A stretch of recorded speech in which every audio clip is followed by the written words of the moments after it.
নাজুক অবস্থায় দেশের ব্যাংক খাত ২৩টিতে মূলধন ঘাটতিতে চলেছে ১,০০,০০০ কোটি টাকা। খাত সংস্কারের তাগিদ বিশেষজ্ঞদের। কিছু অব্যবস্থাপনার কারণে একটা চ্যালেঞ্জের মধ্যে দিয়ে যাচ্ছে। তো এখন ব্যাংকের যেটা এখানে সুশাসন ফিরিয়ে আনার আসলে কোনো বিকল্প নেই। ডাকসুর বেশিরভাগ প্যানেল চূড়ান্ত হওয়ায় ক্যাম্পাসে নির্বাচনী আমেজ। জাকসুতে মনোনয়ন সংগ্রহ জমা দেওয়ার শেষ দিন আজ।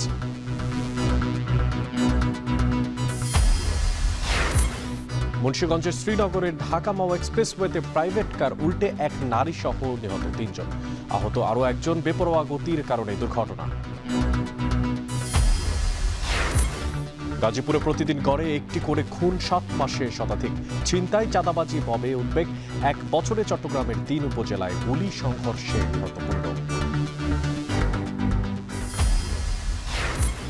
এবং ফের চোখ রাঙাচ্ছে ডেঙ্গু। প্রতিদিন গড়ে শতাধিক রোগী ভর্তি। রাজধানীর বাইরেও ঊর্ধ্বমুখী সংক্রমণ।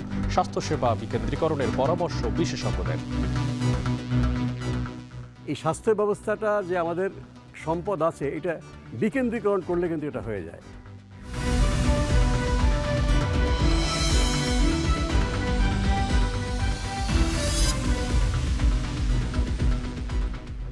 সবাইকে স্বাগত জানাচ্ছি এখন বাণিজ্যে। পুরো আয়োজনে আপনাদের সঙ্গে থাকছে আমি মশিউর অনিক। ছাত্র জনতার আন্দোলনে সরকার পতনের পর বেরিয়ে আসতে থাকে দেশের ব্যাংক আর্থিক খাতের 15 বছরের ক্ষত। তবে 1 বছর পার হলেও নাজুক অবস্থায় চলছে ব্যাংকিং খাত। চলতি বছরের মার্চ শেষে মূলধন ঘাটতিতে পড়েছে দেশের 23টি ব্যাংক, যার পরিমাণ দাঁড়িয়েছে 1,20,000 কোটি টাকার বেশি। তবে চলতি বছরের প্রথম প্রান্তিকে মূলধন ঘাটতির পরিমাণ কমলেও ঘাটতিতে থাকা ব্যাংকের সংখ্যা বেড়েছে। বিস্তারিত জানাচ্ছেন দেলোয়ার দোলন। বিগত সরকারের আমলে নজিরবিহীন অনিয়ম আর দুর্নীতিতে খাদের কিনারায় পড়া ব্যাংকিং খাত এখনও ধুঁকছে। ছাত্র জনতার আন্দোলনে সরকার পতনের পর প্রকৃত চিত্র সামনে আসতে থাকে। চলতি বছরের মার্চ মাস শেষে 1,10,000 কোটি টাকার বেশি মূলধন ঘাটতিতে পড়েছে দেশের 23টি ব্যাংক। বাংলাদেশ ব্যাংকের হালনাগাদে বলা হয়েছে, গত বছরের ডিসেম্বর শেষে 19 ব্যাংকের মূলধন ঘাটতি ছিল 1,71,687 কোটি টাকা, যেখানে চলতি বছরের প্রথম প্রান্তিকে মূলধন ঘাটতি কিছুটা কমলেও ঘাটতিতে থাকা ব্যাংকের সংখ্যা বেড়েছে। 28টি ব্যাংকের নির্দিষ্ট সময়ের জন্য ঋণ পরিশোধের সময় বাড়ানোয় ঘাটতির পরিমাণ কমেছে। চলতি বছরের মার্চ শেষে 6টি রাষ্ট্রমালিকানাধীন, 9টি বেসরকারি ব্যাংক, 7টি ইসলামী ধারার ব্যাংক এবং একটি বিদেশি ব্যাংকের সম্মিলিতভাবে 1,10,260 কোটি টাকার মূলধন ঘাটতিতে পড়ে। গত মার্চ শেষে খেলাপি ঋণ বেড়ে 4,20,334 কোটি টাকা ছাড়িয়েছে। ডেফারেল সুবিধা নেয়ার পরও খেলাপির প্রভাবেই 23টি ব্যাংক মূলধন ঘাটতিতে রয়েছে, যার মধ্যে ডেফারেল সুবিধা পেয়েও অগ্রণী ব্যাংকের ঘাটতি বেড়ে হয়েছে 5,822 কোটি টাকা। Deferral system is a bad system. This should be stopped. যারা স্টেক হোল্ডার্স, তারা তাদের শেয়ার হোল্ডারদের প্রফিট দেখায়, ম্যানেজমেন্ট তারা প্রফিট দেখায়, এই প্রভিশন না করে প্রফিট দেখায়, তারা বোনাস নেয়। এগুলো তো সব নিয়ে বাইরে কোনো জায়গাটা নাই। একটি ব্যাংকের মূলধন ও তার ঝুঁকিভিত্তিক সম্পদের অনুপাত CRAR, যেখানে ঝুঁকির মাত্রা অনুযায়ী সম্পদের হিসাব নির্ধারণ হয়। মার্চ শেষে ব্যাংক খাতে CRAR দাঁড়িয়েছে 6.74%, যেখানে আন্তর্জাতিক মানদণ্ডে এই হার 10%-এর উপরে থাকা উচিত। কেন্দ্রীয় ব্যাংক বলছে, দুর্বল ব্যাংকগুলোকে ঘুরে দাঁড়াতে নানা উদ্যোগ নিয়েছে বাংলাদেশ ব্যাংক। তারল্য সংকট কমানো সহ লেনদেন স্বাভাবিক করতে কেন্দ্রীয় ব্যাংক থেকে বাণিজ্যিক ব্যাংকগুলোকে জুলাইয়ে 4,64,000 কোটি টাকার বিশেষ তারল্য সহায়তা দেয়া হয়েছে। আমরা তো বেশ কয়েকটা ব্যাংকের অ্যাসেট কোয়ালিটি রিভিউ করেছি। সবচেয়ে দুর্বল অবস্থায় যে ব্যাংকগুলো ছিল, তাদের মধ্যে থেকে ব্যাংকগুলোর কীভাবে সংস্কার করা যায়, সেটা মার্জার হতে পারে, অন্য কিছু হতে পারে, বা কি হতে পারে সবকিছু আগে থেকে। বিশেষজ্ঞদের মত, ব্যাংক খাতের ঢেকে রাখা ক্ষত প্রকাশ পেতে শুরু করেছে। কিছু অব্যবস্থাপনার কারণে একটা চ্যালেঞ্জের মধ্যে দিয়ে যাচ্ছে। তো এখন ব্যাংকের যেটা এখানে সুশাসন ফিরিয়ে আনার আসলে কোনো বিকল্প নেই। অপরাধেই যেন একটা নীতি হয়ে গেছে। আর এর থেকে আমাদের মোটিভেশন দরকার, আর দিয়ে দিলে সিরিয়াসলি কেন মনিটর সুপারভাইজ করা, এবং যারা মনিটর সুপারভাইজ করবে এটা দিয়ে বাস্তবায়ন ঠিকমতো না করে তাহলে যথাযথ শাস্তির ব্যবস্থা করা। সংস্কারের অংশ হিসেবে অনিয়মে জড়িয়ে পড়া শরিয়া ভিত্তিক 5 ব্যাংক একীভূত করা হচ্ছে।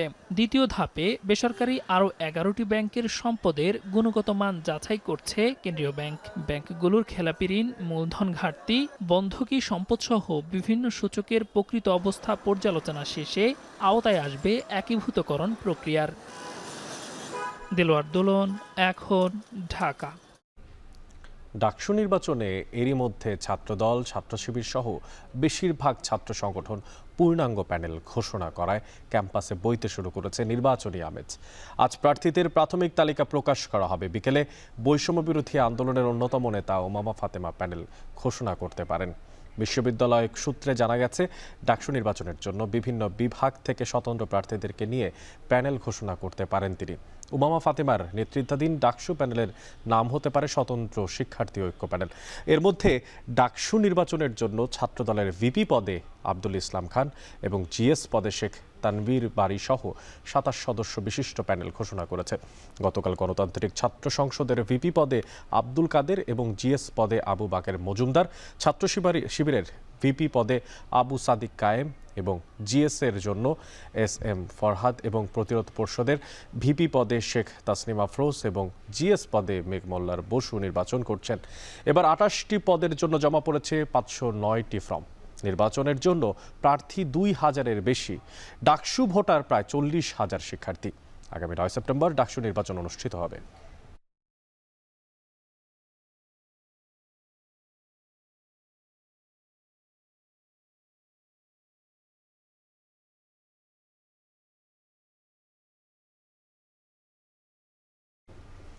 ডাকসু নির্বাচনকে কেন্দ্র করে উৎসব মুখর পরিবেশ বিরাজ করছে বিশ্ববিদ্যালয় ক্যাম্পাসে। সে বিষয়ে বিস্তারিত জানানোর জন্য আমাদের সঙ্গে যুক্ত আছেন সহকর্মী সাদাত অব্র। অব্র, আপনার মাধ্যমে জানতে চাই যে বিশ্ববিদ্যালয়ে তো আজকে পর্যন্ত অনেকগুলো যারা দল আছেন বা সংগঠন আছে তাদের প্রার্থী ঘোষণা করা হয়েছে, এবং এই নিয়ে শিক্ষার্থীদের মধ্যে পরিস্থিতি কি বিরাজ করছে আপনার মাধ্যমে জানতে চাচ্ছি।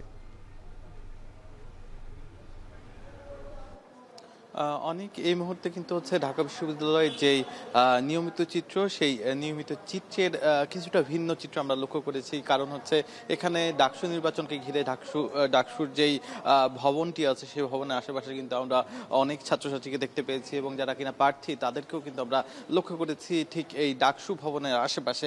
আপনি একটু আগে বলছিলেন যে 509টি ফর্ম যেটি জমা পড়েছে, সেইখানে কিন্তু হচ্ছে যারা আছেন তাদের বেশিরভাগই কিন্তু হচ্ছে এই মুহূর্তে খুবই ব্যস্ত সময় পার করছে। এছাড়াও আপনি জানেন যে হল সংসদ যে নির্বাচনটি সেটিও হতে যাচ্ছে। সেই হল সংসদ নির্বাচনের জন্য কিন্তু হচ্ছে এই মুহূর্তে তোড়জোড় চলছে। তার পাশাপাশি কিন্তু বলাই চলে যে এই যে আসছে যে 9 তারিখ, সেই 9 তারিখকে কেন্দ্র করে আসছে 9 সেপ্টেম্বর, সেই 9 সেপ্টেম্বরকে কেন্দ্র করে কিন্তু হচ্ছে পুরো ঢাকা বিশ্ববিদ্যালয় এলাকা প্রস্তুত পুরোপুরি। এছাড়াও কিন্তু এই যে নিয়ম শৃঙ্খলা কিংবা হচ্ছে আগামী যেই নির্বাচন, সেই নির্বাচনকে কেন্দ্র করে কিন্তু হচ্ছে আচরণবিধি মেনে চলছে না অনেকে, এমনটা কিন্তু অভিযোগ করা হয়েছিল ছাত্র শিবির, এবং তার পাশাপাশি কিন্তু বলা হয়েছে যে শিবির এবং ছাত্র দলের পক্ষ থেকে তারা কিন্তু বলছিল যে সবকিছু মিলিয়ে যে এই যে কেন্দ্রীয় সংসদ এবং ডাকসু নির্বাচন, সেই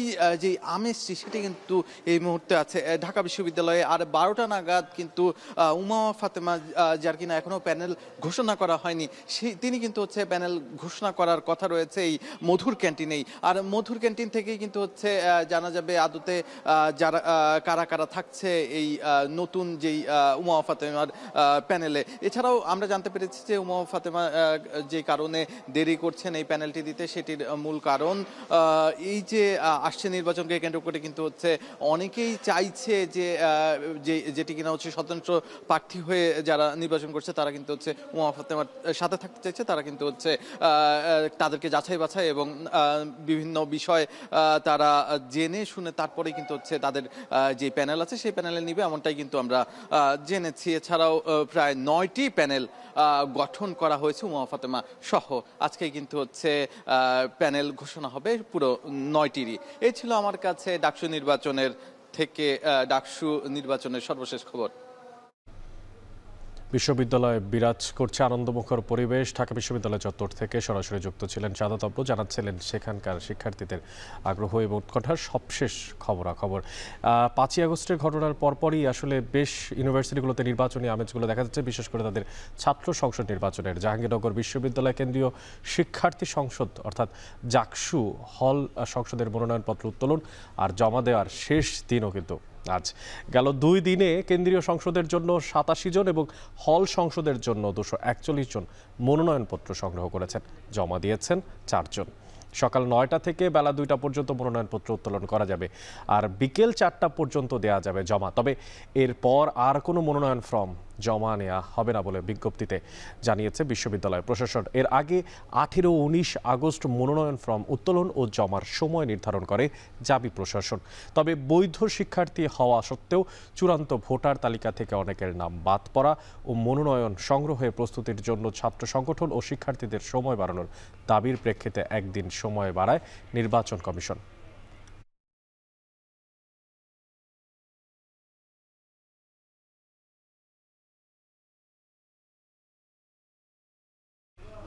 জাহাঙ্গীরনগর বিশ্ববিদ্যালয় কেন্দ্রীয় ছাত্র সংসদ ও হল সংসদ নির্বাচনের মনোনয়ন ফর্ম ও সংগ্রহ ও জমাদানের শেষ দিন আজ, যেমনটা জানাচ্ছিলাম। এই বিষয়ে বিস্তারিত জানার জন্য আমার সাথে এই মুহূর্তে যুক্ত আছেন সহকর্মী হুমায়ুন কবির। সরাসরি চলে যাচ্ছি সেখানে। হুমায়ুন, আপনার মাধ্যমে জানতে চাই যে আজকে তো বিশ্ববিদ্যালয়ের এই যে ফর্ম সংগ্রহ এবং জমাদানের শেষ সময়, একদিন সময়ও বাড়ানো হয়েছে, তো এখন পর্যন্ত যারা শিক্ষার্থী আছেন তাদের মধ্যে কোনো ধরনের উৎকণ্ঠা দেখতে পাচ্ছেন কিনা, তাদের প্রতিক্রিয়া আপনার মাধ্যমে জানতে চাই।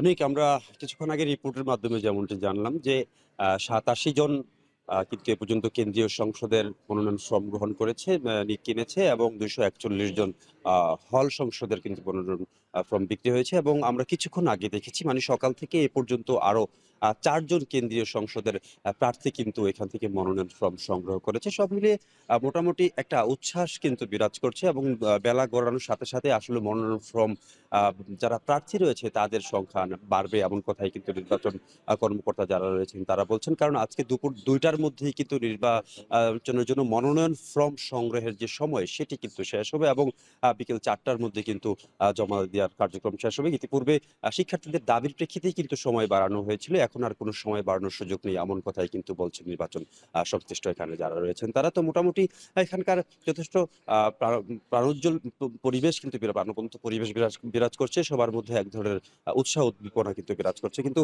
আমরা ইতিমধ্যে জেনেছি বিশ্ববিদ্যালয় প্রশাসন এই 33 বছর পর নির্বাচনটিকে অর্থবহ করতে কিন্তু যাতে কোনো রকমের বিশৃঙ্খলা কিংবা কোনো রকমের বিতর্কের সৃষ্টিটা হয়, একটি অর্থবহ নির্বাচন উপহার দিতে কিন্তু ইতিমধ্যে সেনাপ্রধানকে কিন্তু জাবি প্রশাসন চিঠি দিয়েছে যাতে নির্বাচনের আগের দিন এবং নির্বাচনের দিন এবং তার পর দিন যাতে সেনা মোতায়েন করা হয় বিশ্ববিদ্যালয় ক্যাম্পাসে। এটি আসলে বিশ্ববিদ্যালয়ের নির্বাচনী ইতিহাসে সম্ভবত সেনা মোতায়েনের যে দাবি এবং দাবিটি প্রথম বলে কিন্তু আমরা জানতে পেরেছি। এছাড়া আসলে তেমন কোনো সমস্যা কিন্তু এখানে নেই। আর কিছু সমস্যা আসলে সাধারণ শিক্ষার্থীরা বলছেন, তারা বলছেন যে ভোটার তালিকা করা হয়েছে, চূড়ান্ত ভোটার তালিকা থেকে কিছু বৈধ শিক্ষার্থীও বাদ পড়েছে এবং কিছু মৃত যারা রয়েছেন সেই ধরনের মানুষের নামও কিন্তু ভোটার তালিকায় রয়েছে। এছাড়া যারা প্রায় শতাধিক সংখ্যায় হবে যারা প্রথম বর্ষ ভর্তি হওয়ার পরে বিদেশে চলে গেছেন বা কন্টিনিউ করেনি এমন শিক্ষার্থীও কিন্তু রয়েছে, যারা শতাধিক শিক্ষার্থী যারা মূল ভোটার তালিকায় রয়েছে। এইসব ভোটার তালিকায় যেসব ভুয়া ভোটার রয়েছে সেসব ভোটারগুলো নিয়ে কিন্তু সাধারণ শিক্ষার্থী এবং প্রার্থীরা সংশয় প্রকাশ করছেন। এছাড়া কিন্তু আসলে মোটামুটি সার্বিক পরিস্থিতি এখানে যথেষ্ট সন্তোষজনক রয়েছে। দুপুর 2টার মধ্যেই মনোনয়ন বিক্রির কার্যক্রম শেষ হবে এবং 4টার মধ্যে জমাদানের কার্যক্রম শেষ হবে এমন কথাই কিন্তু ওদের সঙ্গে জাহাঙ্গীরনগর বিশ্ববিদ্যালয়ের ছাত্র সংসদ নির্বাচন অর্থাৎ জাকসু নির্বাচন নিয়ে সবশেষ খোঁজখবর রাখছিলেন সহকর্মী হুমায়ুন কবির। এদিকে সারা দেশের প্রকৌশলীদের কুলাঙ্গার বলে কটাক্ষ করা ডিপ্লোমা ইঞ্জিনিয়ারদের 24 ঘন্টার মধ্যে আইনের আওতায় এনে বিচারের দাবি জানিয়েছেন বুয়েটের শিক্ষার্থীরা। বৃহস্পতিবার মধ্যরাতে ঢাকা বিশ্ববিদ্যালয়ের রাজু ভাস্কর্যের সামনে বিক্ষোভ মিছিল থেকে এমন দাবি জানান আন্দোলনকারী শিক্ষার্থীরা। বলেন, কটাক্ষকারীরা ক্ষমা না চাইলে সারা দেশের বিশ্ববিদ্যালয়গুলোতে ডিপ্লোমা প্রকৌশলীদের বিরুদ্ধে আন্দোলন গড়ে তোলা হবে। ডিপ্লোমা ইঞ্জিনিয়ারিং ছাত্র শিক্ষক ও পেশাজীবী সংগ্রাম পরিষদের 7 দফা দাবি সম্পূর্ণ অযৌক্তিক উল্লেখ করে তারা জানান, ডিপ্লোমা ইঞ্জিনিয়াররা অবৈধভাবে মেধা বিরোধী কোটার দাবি তুলেছে। প্রকৌশল খাতে যোগ্যতাহীনদের কোনো অপচেষ্টা মেনে নেওয়া হবে না উল্লেখ করে তারা আরও বলেন, 24-এর গণঅভ্যুত্থান হয়েছে বৈষম্যের বিরুদ্ধে, তাই দেশে কোনো কোটা প্রথা থাকবে না। এ সময় ডিপ্লোমা আন্দোলনের বিরুদ্ধে মেধাভিত্তিক অবস্থানে থাকতে দেশের সব প্রকৌশল বিশ্ববিদ্যালয়ের শিক্ষার্থীদের প্রতি আহ্বান জানান তারা।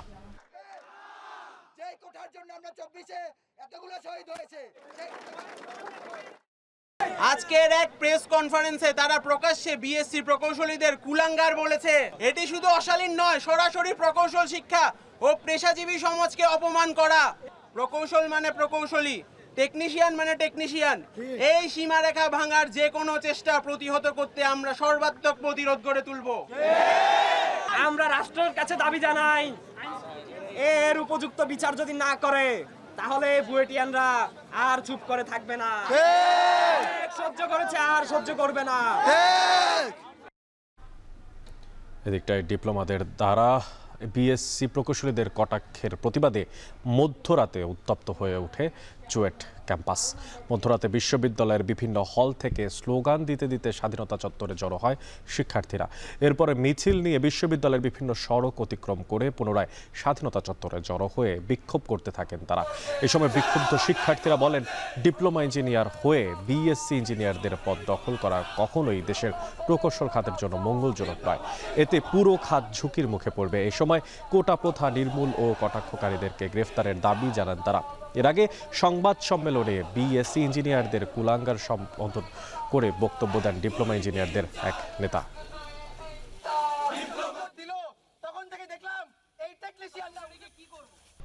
21শে আগস্ট গ্রেনেড হামলার 21 বছর আজ। এই মামলার বিএনপির ভারপ্রাপ্ত চেয়ারম্যান তারেক রহমান সহ আসামিদের খালাসের রায়ের বিরুদ্ধে রাষ্ট্রপক্ষের করা আপিলের 5ম দিনের শুনানি চলছে।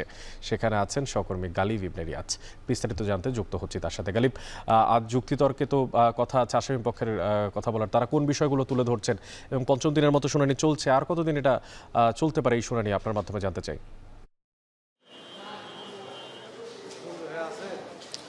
অনেক আপনি যেটা আসলে বলছিলেন যে আজকে 5ম দিনের মতো শুনানি চলছে এবং আজকে 2য় দিনের মতো আসামি পক্ষ আজকে শুনানিতে অংশগ্রহণ করেছে। এর আগে কিন্তু গত বুধবার রাষ্ট্রপক্ষের এই মামলায় যে শুনানি তাদের শেষ হয়েছে। প্রধান বিচারপতি ডক্টর সৈয়দ রিফাত আহমেদের যে আপিল বিভাগের বেঞ্চ, সেই বেঞ্চে আজকে তালিকায় 1 নম্বরে ছিল এই মামলার শুনানি এবং সেটি ইতিমধ্যে শুরু হয়ে গেছে। আপনি জানতে চাচ্ছিলেন যে শুনানি আসলে কতদিন চলবে কিংবা এই মামলার রায় আসলে কবে আসতে পারে।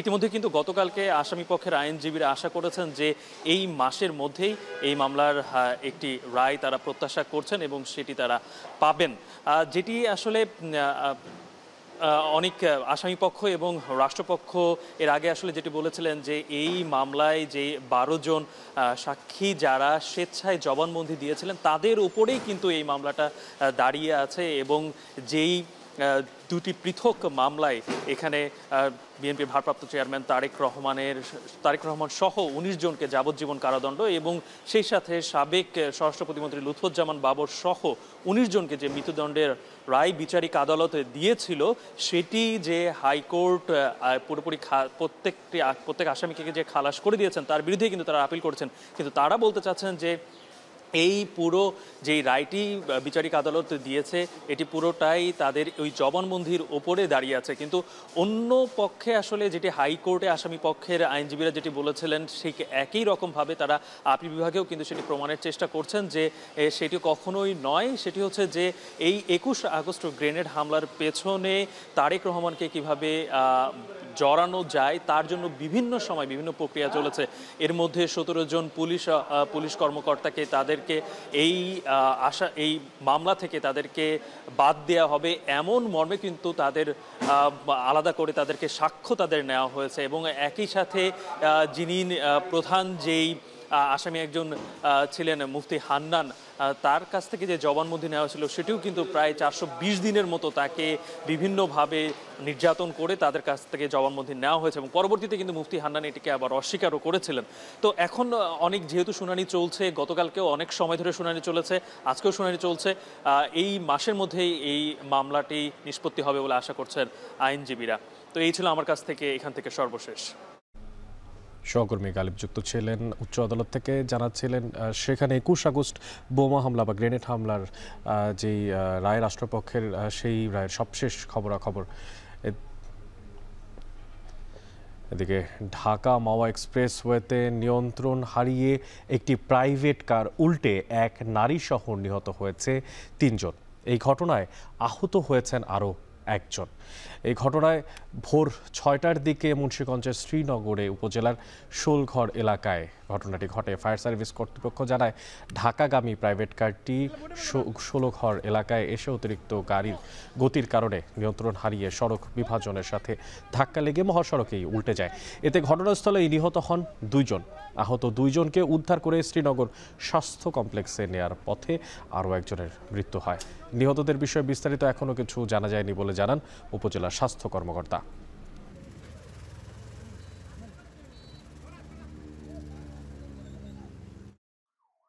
ঢাকা মাওয়া এক্সপ্রেসওয়ের 16 যাত্রী ছাউনির সামনে ঢাকামুখী একটি প্রাইভেট কার উল্টে যায়। ঘটনাস্থলেই 2 জন মারা যায়। আহতদের উদ্ধার করে হসপিটালে প্রেরণ করলে চিকিৎসক একজনকে মৃত ঘোষণা করে। ঢাকা সিলেট মহাসড়কের হবিগঞ্জের নবীগঞ্জ উপজেলার আউশকান্দি এলাকায় একটি সিএনজি রিফুয়েলিং স্টেশনে ভয়াবহ আগুনের ঘটনা ঘটেছে। ফায়ার সার্ভিস জানায় ভোর 5টার দিকে সিলেটগামী একটি যাত্রীবাহী বাসে গ্যাস ভরার সময় হঠাৎ বিস্ফোরণ ঘটে। আর এই সময় আশেপাশে থাকা 9টি সিএনজি অটোরিকশা আর একটি যাত্রীবাহী বাস পুড়ে ছাই হয়ে যায়। এই ঘটনায় আহত হয়েছেন একজন। তাকে সিলেট ওসমানী মেডিকেল কলেজ হাসপাতালে ভর্তিও করা হয়েছে। পরে ফায়ার সার্ভিসের 3টি ইউনিট 2 ঘন্টার চেষ্টায় আগুন নিয়ন্ত্রণে আনে। প্রাথমিকভাবে ক্ষয়ক্ষতির পরিমাণ 45 লাখ টাকা বলে জানা গেছে।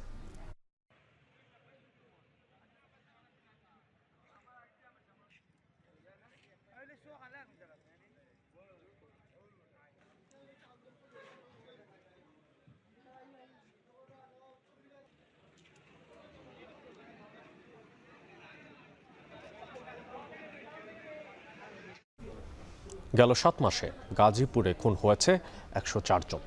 এর মধ্যে উপজেলাগুলোতে খুনের ঘটনা ঘটেছে 61টি আর নগরীতে ঘটেছে 43টি। গড় হিসেবে এই সময় দিনে 1টি করে খুনের ঘটনা ঘটেছে এই জেলায়। আর এর মধ্যে আছে ছিনতাই, চাঁদাবাজি আর উচ্ছৃঙ্খল জনতার হাতে বিচারের নামে সহিংসতার ঘটনা। আতঙ্ক আর উদ্বেগে কাটছে গাজীপুরবাসীর।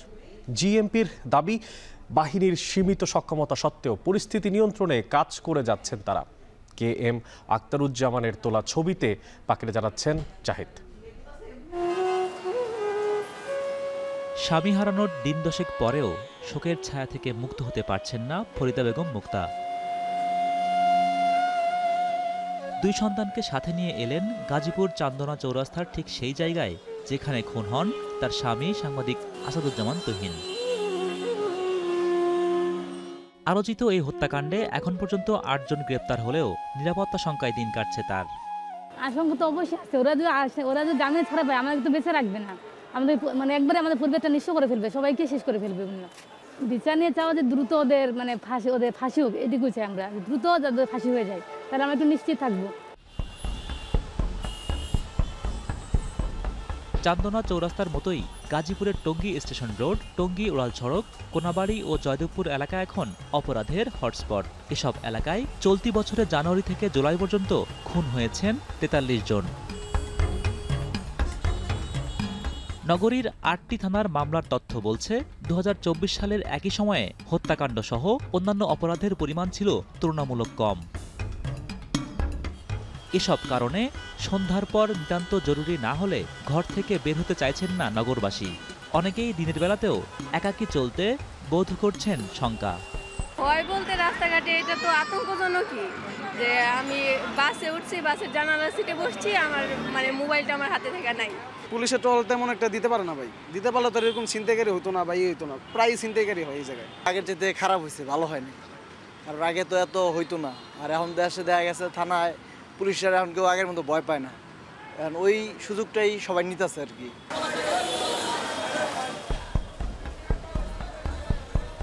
গাজীপুর নগরীতে অপরাধের অনুঘটক হিসেবে রাজনৈতিক অসহিষ্ণুতা এবং বন্ধ হয়ে যাওয়া শতাধিক গার্মেন্টসের বেকার শ্রমিকদের দুষলেন জিএমপির উপপুলিশ কমিশনার। সেই সাথে আইন শৃঙ্খলা নিয়ন্ত্রণে নানা উদ্যোগের কথাও তুলে ধরলেন তিনি। আসলে অপরাধীকে কিন্তু আমরা অপরাধী হিসাবেই কিন্তু দেখতে চাই, তাদের কোনো দলীয় পরিচয় কিন্তু পুলিশের কাছে কখনোই মুখ্য হয়ে দাঁড়ায় না। কিন্তু এরপরেও কিছু বিষয় থাকে, যেরকম আপনার বর্তমান যে পরিস্থিতিতে অনেক শিল্প কারখানা বন্ধ হয়ে গেছে আপনারা জানেন, এর ফলে কিন্তু অনেক লোক বেকার হয়ে গেছে। এই বেকারত্বের কারণেও কিন্তু আমাদের কাছে মনে হয়েছে যে অনেক অপরাধ বৃদ্ধি পেয়েছে।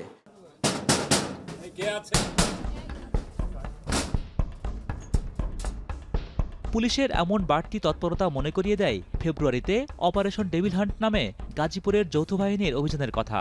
সে সময়ের অভিযানে গ্রেপ্তার হন ৩ সহস্রাধিক। তবে আলোচিত অপরাধ ঘটলেই পুলিশি তৎপরতার সমালোচনা করে সুশীল সমাজের এই প্রতিনিধির পরামর্শ টেকসই উদ্যোগে নজর দেওয়ার। এটা কিন্তু মানুষ জানে যে এখানে অপরাধ করে পার পাওয়া যায়, এবং যে যারা অপরাধের পেছনে মূল হোতা তারা কিন্তু ধরাছোঁয়ার বাইরে থেকে যায়, এবং রাজনৈতিক প্রভাব বা যে আরও পেশি শক্তির তো একটা প্রভাব রয়েছে। এই ব্যাপারগুলো নিয়ে আমরা মনোসামাজিক যে আমাদের কাজগুলো করা দরকার মানুষের জন্য সচেতন করার জন্য, এবং আইন শৃঙ্খলা পরিস্থিতিকে সত্যিকার অর্থে মানুষের জন্য কল্যাণকর করার জন্য যে উদ্যোগগুলো গ্রহণ করা দরকার সেগুলো কিন্তু নেওয়া হচ্ছে না, বা বলতে গেলে হয়নি। গাজীপুর মহানগরের প্রতি ৬,০০০ নাগরিকের জন্য কেবল একজন পুলিশ সদস্য থাকায় হতাশা আছে নগরবাসীরও। পুলিশের এত শত উদ্যোগের পরেও নিরাপত্তা নিয়ে জনমনের শঙ্কা যেমন আছে, তেমনি আছে নিরাপদ জীবনের প্রতি তীব্র বাসনাও। আর তাই তো গাজীপুরের শহর বন্দর থেকে শুরু করে অলিগলি সবখানে একটাই প্রশ্ন, যার চলে যাবে তারই কি শুধু বিচ্ছেদের যন্ত্রণা? হোসেন জাহিদ, এখন গাজীপুর। কখনো করছে চাঁদাবাজ দাবি, আবার কখনো আধিপত্য বিস্তার, কখনো বা রাজনৈতিক প্রতিপক্ষকে দমন। গত ১ বছরে অর্ধশত গোলাগুলি আর সংঘর্ষ হয়েছে চট্টগ্রামের হাটাজারি, বাইজিৎ আর রাউজান থানায়। আর এতে করে প্রাণ হারিয়েছে অন্তত পক্ষে ১৫ জন। সবশেষ গতকাল রাতে চাঁদা না পেয়ে হাটাজারিতে শেষ পর্যন্ত ব্যবসায়ীর বাড়িতে গুলি করে সন্ত্রাসীরা। দিনে দুপুরে ঘটে এই ঘটনা। স্থানীয়রা বলছেন, আইন শৃঙ্খলা বাহিনীর কঠোর অবস্থান না থাকায় ভীতিকর জনপদে পরিণত হয়েছে উত্তর চট্টগ্রাম। চট্টগ্রাম থেকে শোয়েব রহমান জানাবেন বাকিটা। বুধবার সকাল 10:30 হাটহাজারীর মেখলে এমন দিনে দুপুরে এক ব্যবসায়ীর বাড়িতে প্রকাশ্যে অস্ত্র হাতে ঢুকে পড়ে 4 যুবক। সবার মুখ মুখোশে ঢাকা। একটু পরই বাড়ি লক্ষ্য করে ফিল্মি কায়দায় গুলি ছুটতে থাকে একজন। এরপর দফায় দফায় গুলি শুরু হয়। কিছুক্ষণ পরই ব্যাগে অস্ত্র ঢুকিয়ে দৌড়ে পালায় সশস্ত্র সন্ত্রাসীরা। এলোপাতারি গুলিতে ঝাঁঝরা হয়ে যায় বারান্দার গ্লাস। গুলির আঘাতে উঠে যায় দেয়ালের পলেস্তরা। একটি গুলি জানালার গ্লাস ভেদ করে ঢুকে পড়ে ঘরের ভেতর। বাড়িটি স্থানীয় ব্যবসায়ী জাহাঙ্গীরের।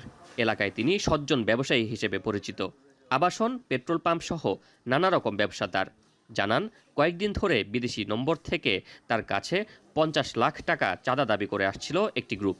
মোবাইল হুমকি ধামকি দেওয়ার পরও চাঁদা দিতে অস্বীকার করায় হামলা চালায় তারা। এতে আতঙ্কিত পরিবারের সদস্যরা। 5-6 জন লোক এসে 4 জন ভিতরে ঢুকছে, যেটা আমরা সিসি ক্যামেরাতে ফুটেজে দেখছি আর কি। 4 জন ঢুকছে ভিতরে আর 2 জন বাইরে ছিল। কয়েকটা গুলি করে চলে গেছে। কেন, কারা করছে, কেন করছে বুঝতে পারতেছি না এখনো। তো যাই হোক, প্রশাসনের অনেক লোকজন আসছে, ওদের প্রশাসনের অনেক সহযোগিতা পেয়েছি। ওরা সব কিছু এখানে তদন্ত করছে। প্রকাশ্য দিবালোকে এমন ঘটনা আতঙ্ক ছড়িয়েছে জনজীবনে। প্রশ্ন উঠেছে আইন শৃঙ্খলা পরিস্থিতি নিয়েও। গেল 1 বছরে চট্টগ্রামের হাটহাজারী, রাউজান, মোহরা, চাঁদগাঁও এবং বাইজিৎ এলাকায় আধিপত্য এবং চাঁদাবাজিকে কেন্দ্র করে গোলাগুলির ঘটনা ঘটেছে প্রায় অর্ধশতাধিক, আর প্রাণ গেছে অন্তত 15 জনের। এমন জনবহুল এলাকায় এ ধরনের সন্ত্রাসী কর্মকাণ্ড আগে হয়নি দাবি স্থানীয়দের। এই ফ্যামিলি তো আতঙ্ক আছেই, সাথে আমাদের গ্রামের প্রত্যেকটা ফ্যামিলি আতঙ্ক। এই আমাদের উত্তর মেঘলে এই ঘটনা আর কোনো জীবনে হয়নি, আমরা শুনি নাই, ছোট থেকে আমরা শুনি নাই। ওটার মধ্যে এই দুর্ঘটনাটা কে বা করা করলো, আমাদের প্রশাসনের জন্য সাহায্য হচ্ছে, প্রশাসনে ব্যবস্থা নিয়ে যাবে। ঘটনার পরপরই এলাকায় ছুটে যান পুলিশ। শিগগিরই অস্ত্রধারীদের শনাক্ত ও আইনের আওতায় আনার আশ্বাস তাদের। আমরা ঘটনাস্থল পরিদর্শন করেছি, ওখান থেকে সিসিটিভি ফুটেজ পাওয়া গেছে এবং তাদেরকে শনাক্ত করে পরবর্তী আইনগত ব্যবস্থা গ্রহণের জন্য নির্দেশনা দেওয়া হয়েছে এবং সে অনুযায়ী আমাদের বিভিন্ন ইউনিট কাজ করছে আর কি। স্থানীয়দের অভিযোগ 5 আগস্টের পর চট্টগ্রাম নগরীর বাইজিদ, হাটহাজারী, রাউজান থানায় আইন শৃঙ্খলা সবচেয়ে বেশি অবনতি হয়েছে। অথচ সন্ত্রাসীদের বিরুদ্ধে তেমন কোনো শক্ত অবস্থান দেখা যায়নি আইন শৃঙ্খলা রক্ষাকারী বাহিনীর। শোয়েব রহমান, এখন, চট্টগ্রাম। ডেঙ্গু এখন আর রাজধানীর মধ্যে শুধু ডেঙ্গুর সীমাবদ্ধতা নেই। ঢাকা এবং ঢাকার বাইরে ডেঙ্গু রোগী বাড়ছে সমান তালে। সামনের দিনগুলোতে ডেঙ্গু পরিস্থিতির অবনতি ঠেকাতে স্বাস্থ্যসেবাকে বিকেন্দ্রীকরণ করার পরামর্শ জনস্বাস্থ্য বিশেষজ্ঞদের। শম্পা বিশ্বাস জানাচ্ছেন বাকিটা। আগস্টে রাজধানীতে ডেঙ্গু রোগীর সংখ্যা বাড়ছে হু হু করে। প্রতিদিন গড়ে শতাধিক রোগী হাসপাতালে ভর্তি হচ্ছে। বিগত কয়েকদিনে হাসপাতালের চিত্র আরো ভয়াবহ হয়েছে। তবে ডেঙ্গু এখন আর রাজধানীর মধ্যে সীমাবদ্ধ নেই। একটা সময় ছিল যখন 80% বেশি ডেঙ্গু রোগী হতো ঢাকার 2 সিটিতে। তবে চলতি বছর পাল্টে গেছে সেই চিত্র। এখন ঢাকা এবং ঢাকার বাইরে রোগী বাড়ছে সমান তালে। চলতি বছর ডেঙ্গুতে আক্রান্তের যে তথ্য স্বাস্থ্য অধিদপ্তর তুলে ধরেছে তা বিশ্লেষণ করে দেখা যায় 1 জানুয়ারি থেকে 10 আগস্ট পর্যন্ত আক্রান্ত 24,183 জনের মধ্যে 18,837 জনই ঢাকার বাইরের বাসিন্দা। তাই জনস্বাস্থ্য বিশেষজ্ঞদের পরামর্শ, ডেঙ্গু নিয়ন্ত্রণে শহর থেকে গ্রাম সকল পর্যায়ে স্বাস্থ্যসেবাকে বিকেন্দ্রীকরণ করার। ডেঙ্গু দূর করার জন্য একদিকে যারা রোগী হয়ে গেছে তাদের দ্রুত শনাক্ত করে তাদেরকে চিকিৎসার আওতায় আনা। সবাইকে আইসিইউতে নিতে হবে তা তো না। প্রাথমিক চিকিৎসা, মাধ্যমিক চিকিৎসা আর সর্বোচ্চ 3য় পর্যায়ের চিকিৎসা। এই স্বাস্থ্য ব্যবস্থাটা যে আমাদের সম্পদ আছে, এটা বিকেন্দ্রীকরণ করলে কিন্তু এটা হয়ে যায়। আমাদের সব জায়গায় ডাক্তার প্রয়োজন নেই, স্বাস্থ্যকর্মী যথেষ্ট, কোনো জায়গায় নার্স যথেষ্ট। এছাড়া মশা কিংবা রোগ নিয়ন্ত্রণে সবাইকে দায়িত্ব নেওয়ার পরামর্শ দেন এই বিশেষজ্ঞ। কোনো একক প্রতিষ্ঠান ডেঙ্গু নিয়ন্ত্রণ করতে পারবে না জানিয়ে এই বিশেষজ্ঞ ডেঙ্গুর বর্তমান অবস্থাকে জরুরি অবস্থা বলে ঘোষণা দেওয়ারও পরামর্শ দেন। এখন তো আপনি স্বাস্থ্যকে জিজ্ঞেস করেন, তারা বলবে আমরা চিকিৎসা দিচ্ছি, মশা নিয়ন্ত্রণ তো আমার দায়িত্ব না। আবার আপনি যারা স্থানীয় সরকার কর্তৃপক্ষ বলবে যে আমরা তো মশা নিয়ন্ত্রণে কাজ করছি, রোগীর চিকিৎসা ঠিকমতো হচ্ছে না। কাজেই ফাঁক দিয়ে মানুষ কিন্তু মারা যাচ্ছে। কাজেই একটা একক কর্তৃপক্ষ দরকার যারা সমন্বয় করবে। কোনো একটা সংস্থা, কোনো একটা হাসপাতাল একা রোগী নিয়ন্ত্রণ এবং মশা নিয়ন্ত্রণ করা হচ্ছে না তো, প্রতি বছরই তো একইভাবে চলছে। কাজেই এই কাজটার জন্য স্বাস্থ্য মন্ত্রণালয়, স্থানীয় সরকার মন্ত্রণালয়, পরিবেশ মন্ত্রণালয়, আরও যেসব মন্ত্রণালয় প্রয়োজন সবগুলো মিলে একটা সমন্বিত কেন্দ্র দরকার। এদিকে রাজধানীতে মশক নিয়ন্ত্রণে নতুন উদ্যোগ সহ ভ্রাম্যমাণ আদালত পরিচালনার কথা জানিয়েছে ঢাকার 2 সিটি কর্পোরেশন। শম্পা বিশ্বাস, এখন, ঢাকা। পাথর লুটের কাণ্ডে ব্যর্থতার দায় নিয়ে সিলেটের সদ্য সাবেক জেলা প্রশাসকের বিদায়ের পর আজ কর্মস্থলে যোগ দিচ্ছেন জেলার নবাগত জেলা প্রশাসক সরওয়ার আলম। এই নিয়ে আরও জানাতে জেলা প্রশাসকের কার্যালয় থেকে যুক্ত হচ্ছেন সহকর্মী সন্দীপন শুভ। শুভ, নতুন প্রশাসক কর্মস্থলে যোগ দিয়েছেন কিনা, আর পাথর লুটের ঘটনার তদন্তের অগ্রগতির বিষয়ে কিছু বলেছেন কিনা সরওয়ার আলম, জানতে চাই আপনার মাধ্যমে।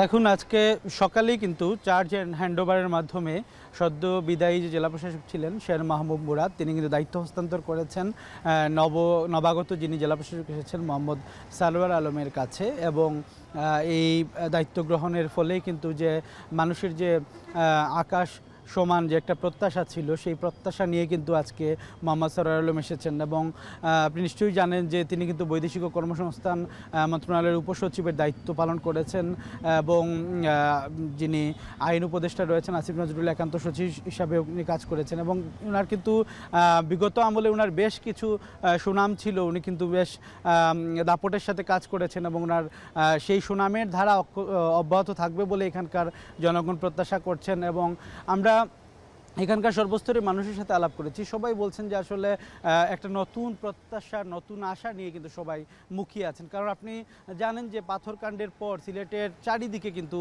একটা রদবদলের সুর উঠেছে এবং ইউএনও থেকে শুরু করে ডিসি সহ সবাই রদবদল হয়েছেন এবং বিশেষ করে কোম্পানিগঞ্জের অর্থাৎ সাদাপাথর যে উপজেলায় অবস্থিত সেই উপজেলা নির্বাহী কর্মকর্তা যিনি ছিলেন তাকেও কিন্তু রদবদল করা হয়েছে এবং এর পাশাপাশি ডিসিকেও কিন্তু অপসারণ করে নতুন ডিসির আগমন হলো। এবং কয়েকটি ঘটনা এখানে আমি আপনাকে একটু জানিয়ে রাখতে চাই যে এখানে যে গতকালকে একটি প্রতিবেদন আমরা পেয়েছি দুদকের মাধ্যমে, সেই প্রতিবেদনে কিন্তু 42 জন রাজনীতিবিদের নাম এসেছে। এখানে কিন্তু যেমন বিএনপি, এনসিপি, জামায়াতের পাশাপাশি আওয়ামী লীগ সহ সকল দলের কিন্তু নেতাকর্মীদের দেখা গেছে, তাদের নাম কিন্তু এসেছে। এবং এ নিয়ে আমরা যখন জিজ্ঞেস করেছিলাম রাজনীতিবিদদের কাছে, তারা বলছেন যে আসলে তারা এই বিষয়ে কিছুই জানেন না এবং তারা বলছেন যে আসলে তদন্তটি আরও নির্ভুলভাবে করা উচিত, এরকম তারা আমাদের কাছে জানিয়েছেন। তবে এখানকার সাধারণ মানুষ বলছেন, সিলেটের সাধারণ মানুষের দাবি হচ্ছে যারাই দায়ী হোক বা যারাই এই কাজের সাথে জড়িত থাকবে তাদেরকে যেন শাস্তির আওতায় নিয়ে আসা হয়। তো এই ছিল আসলে নবাগত জেলা প্রশাসকের আগমনের সর্বশেষ আমার কাছে।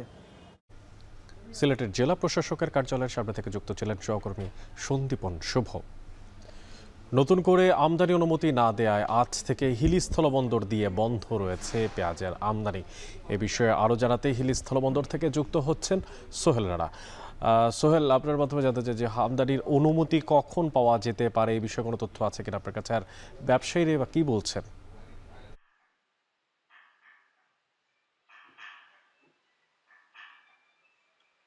অনেক দেশের বাজারে যখন পেঁয়াজের দামের একটা ঊর্ধ্বগতি ছিল, ঠিক তখনই 14ই আগস্ট বাণিজ্য মন্ত্রণালয় থেকে পেঁয়াজ আমদানির অনুমতি দেয় আমদানিকারকদের এবং 14ই আগস্ট অনুমতি পাওয়ার পর 17ই আগস্ট হিলি স্থলবন্দরে ভারত থেকে পেঁয়াজের আমদানি শুরু হয় এবং 17, 18 এই 2 দিন পেঁয়াজ আমদানি হবার পর 19 তারিখে হঠাৎ করে পূর্ব কোনো ঘোষণা ছাড়াই যে পেঁয়াজের আমদানির অনুমতি সেটি বন্ধ করে দেয় বাণিজ্য মন্ত্রণালয়।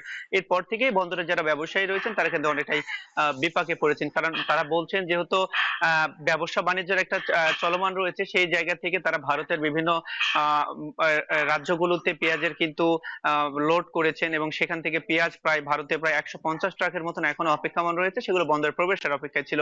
এখন যেহেতু আমদানি অনুমতি পত্রটা নেই, যার কারণে সেই পেঁয়াজগুলো কিন্তু আমদানি নিয়ে একটা সংখ্যা তৈরি হয়েছে তাদের মধ্যে এবং তারা বলছেন এতে বিপুল পরিমাণ আর্থিক একটা ক্ষতির সম্ভাবনা রয়েছে বলে তারা আমাকে বলছেন। এবং আমি আপনাকে বলি যে গত 17 তারিখ থেকে 19 তারিখ পর্যন্ত 20 তারিখ পর্যন্ত এখন পর্যন্ত প্রায় 1960 মেট্রিক টন পেঁয়াজের আমদানি হয়েছে এই বন্দর দিয়ে। এবং আমদানির যে অনুমতির যে বিষয়টি রয়েছে সেটি কবে নাগাদ চালু হবে কিনা এ বিষয়ে কোনো সদুত্তর সংশ্লিষ্ট যে দপ্তর আছে তারা কিন্তু এখনো দেয়নি এবং পরিপত্র এই বিষয়ে কোনো জারি করা হয়নি বলে কিন্তু ব্যবসায়ীদের পক্ষ থেকে বলা হয়েছে। এবং আরেকটি জিনিস আমরা দেখেছি যে গতকাল কিন্তু ব্যবসায়ীদের পক্ষ থেকে একটি সংবাদ সম্মেলন করা হয়েছে, তারা তাদের দাবি দাওয়াগুলো তুলে ধরেছেন যে হঠাৎ করে আইপি বন্ধ করে দেওয়াতে ব্যবসায়ীরা কি পরিমাণ ক্ষতি হবে এবং দেশের বাজারে পেঁয়াজের দামের কি ধরনের পরিবর্তন ঘটতে পারে সেই বিষয়গুলো তারা তুলে ধরেছেন। তবে একটি বিষয় হচ্ছে গতকালের পেঁয়াজের আইপি বন্ধের ঘোষণায় কিন্তু পেঁয়াজের দামটিও বেড়েছে। আমরা দেখেছি যে কেজিতে 4 থেকে 5 টাকা পেঁয়াজের দাম বেড়েছে। আমরা ইন্ডিয়ান পেঁয়াজও দেখেছি 5 টাকা বেড়েছে এবং দেশি পেঁয়াজের দামেও কিন্তু 5 টাকা কেজিতে দাম বেড়েছে। অর্থাৎ আইপি বন্ধের ঘোষণার সঙ্গে সঙ্গে কিন্তু পেঁয়াজের দামটি বাজারে ঊর্ধ্বগতি হতে শুরু করেছে। তো অনেকেই ছিল আমার কাছে হিলি স্থল বন্দর থেকে পেঁয়াজ আমদানি বন্ধ এবং দরদাম নিয়ে সর্বশেষ পরিস্থিতি। সহকর্মী সোহেল রানা যুক্ত ছিলেন হিলি স্থলবন্দর থেকে। ক্রিমিয়ায় সম্প্রতি বেড়েছে রুশ পর্যটকদের আনাগোনা। অসম্ভব সুন্দর এই জায়গায় ভিড় করছেন পর্যটকরা। ইউক্রেনের যুদ্ধের জেরে পছন্দের অনেক দেশে যেতে না পারা আর দেশের অন্যান্য এলাকার তুলনায় ভ্রমণ ব্যয় কম হওয়ায় ক্রিমিয়াকেই পছন্দের শীর্ষে রাখছেন ভ্রমণ পিপাসুরা। এছাড়া গত ডিসেম্বরে যেই তেলবাহী ট্যাঙ্কার লিকেজ ঘটেছিল রাশিয়াতে, তাও অন্যতম পর্যটন এলাকা ক্রাসনোদার এখনও স্বাভাবিক অবস্থায় না ফেরাও একটা কারণ বলা যাচ্ছে। এতে করে ক্রাসনোদারে যারা পর্যটন ব্যবসায়ীরা আছেন তারা মন্দার কবলে পড়ছেন, তবে লাভবান হচ্ছেন ক্রিমিয়ার ব্যবসায়ীরা। এ বিষয়ে বিস্তারিত রয়েছে আমাদের কাছে একটি প্রতিবেদন তৌহিদুর রহমানের, দেখে নেব সেটি।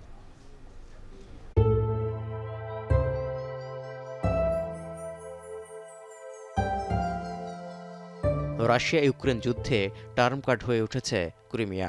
যুদ্ধবন্ধের জন্য আলাস্কায় পুতিনের সঙ্গে বৈঠক শেষে ইউক্রেনকে অঞ্চলটির দখল ফিরে পাওয়ার আশা বাদ দিতেও বলেছেন মার্কিন প্রেসিডেন্ট ডোনাল্ড ট্রাম্প।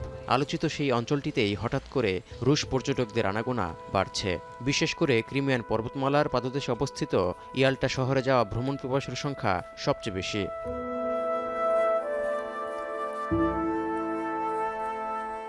কৃষ্ণ সাগরের তীরের এই অংশে প্রত্যেকেই ছুটে গেছেন গ্রীষ্মকালীন ছুটি কাটাতে, অথচ একটা সময় তারাই অন্য কোনো দেশে যেতেন ছুটির সময় উপভোগ করতে কিংবা ঘুরে বেড়াতেন দেশেরই অন্য কোনো স্থানে।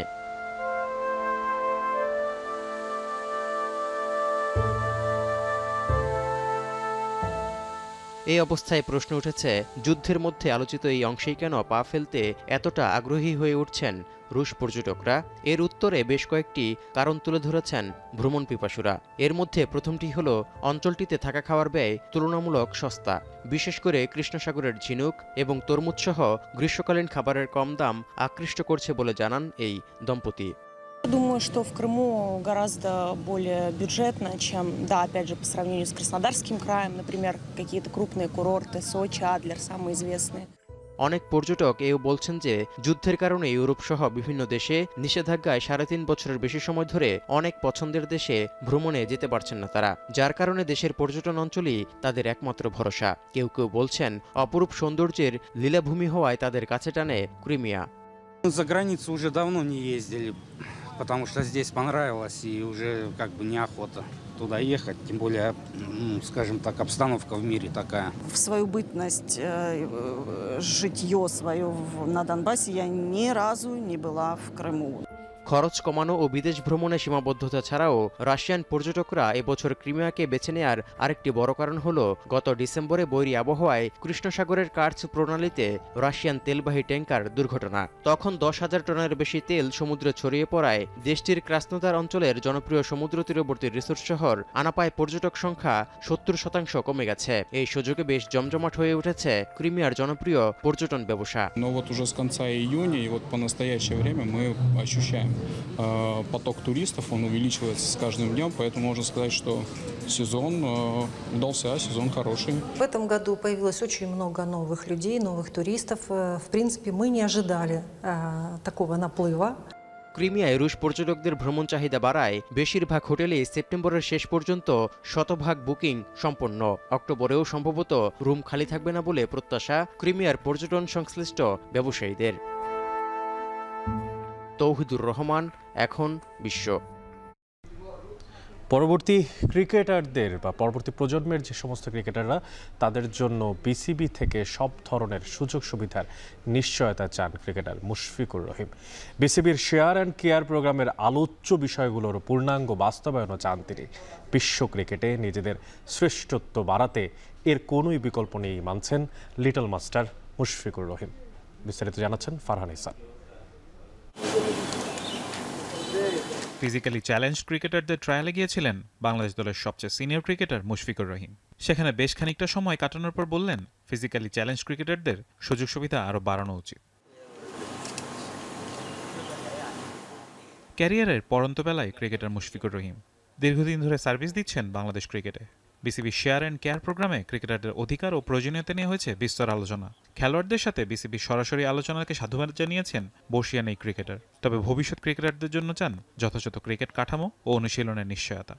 আমরা আশা করব যে এরকম একটা আমরা যেন পরিবেশ গড়ে দিতে পারি নেক্সট জেনারেশনের জন্য, যারা যেন ফ্রিকুয়েন্টলি সব জায়গায় যেয়ে খেলতে পারে, ওরকম মাঠ করে যেয়ে দিতে পারে, ওরকম যেন প্র্যাকটিস ফ্যাসিলিটি যেন তাদেরকে করতে পারি।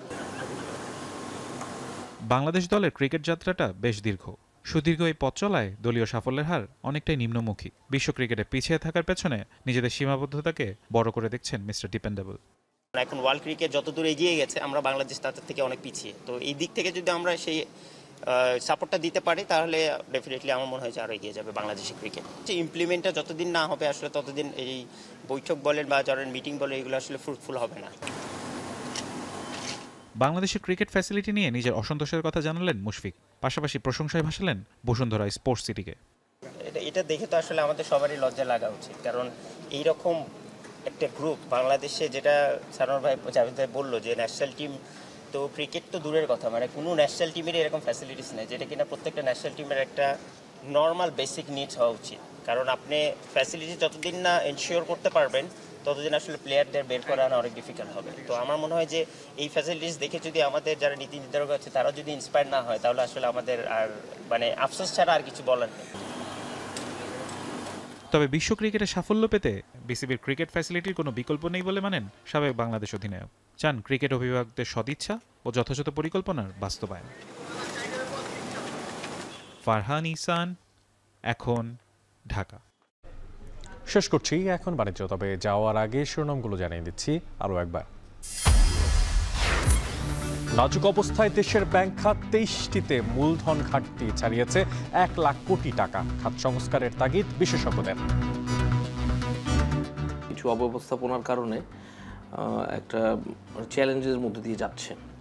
তো এখন ব্যাংকের যেটা এখানে সুশাসন ফিরিয়ে আনার আসলে কোনো বিকল্প নেই। ডাকসুর বেশিরভাগ প্যানেল চূড়ান্ত হওয়ায় ক্যাম্পাসে নির্বাচনী আমেজ। জাকসুতে মনোনয়ন সংগ্রহ জমা দেওয়ার শেষ দিন আজ।